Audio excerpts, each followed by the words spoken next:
Alors ce soir, c'est un petit message pour Édouard Philippe qui a dit il y a quelques jours, je crois dans les Inrocks, et ça a été repris par le Canard, où il dit je crois que les cheminots pourront pas justifier le blocage du pays parce que leur grève ne sera pas légitime. Mais je crois qu'il se trompe le Premier ministre, et il y a quatre arguments qui démontrent que les cheminots auront raison de bloquer le pays et que nous aurons raison de le faire avec les usagers de ce pays. Je crois que la première, c'est la privatisation d'un service public qui est en réalité un service d'intérêt général. Ça, c'est le premier élément. Quand on s'attaque au service public, on s'attaque à l'intérêt général. Et je crois que les cheminots ont bien compris l'enjeu qui s'annonce dans les semaines à venir. Et cet enjeu, il est également compris par les usagers et par les élus de proximité qui voient arriver la dégradation d'un service qui doit être rendu au plus grand nombre.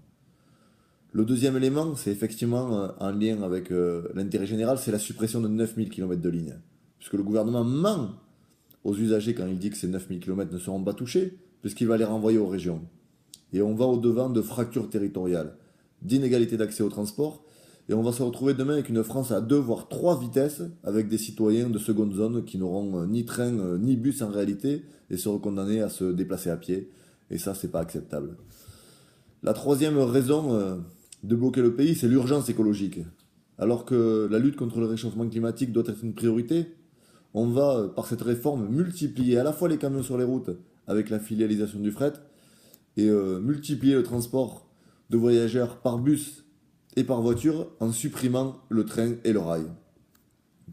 Et enfin, le dernier élément, c'est la méthode, les ordonnances, qui est un mépris de démocratie, qu'elles soient sociales ou parlementaires, et le gouvernement entend piétiner les cheminots, les usagers et les élus. Donc je crois qu'avant de parler, Édouard Philippe ferait mieux de réfléchir, parce qu'il y a ici quatre bonnes raisons de bloquer le pays de façon massive, déterminée et unitaire. Et si le Premier ministre veut d'autres raisons sur la mobilisation et le blocage du pays, je l'invite à lire Ensemble pour le faire, qui est une autre proposition de la CGT cheminot, une contre-proposition qui permet de développer un service public d'avenir, ambitieux, écologique et utile au plus grand nombre.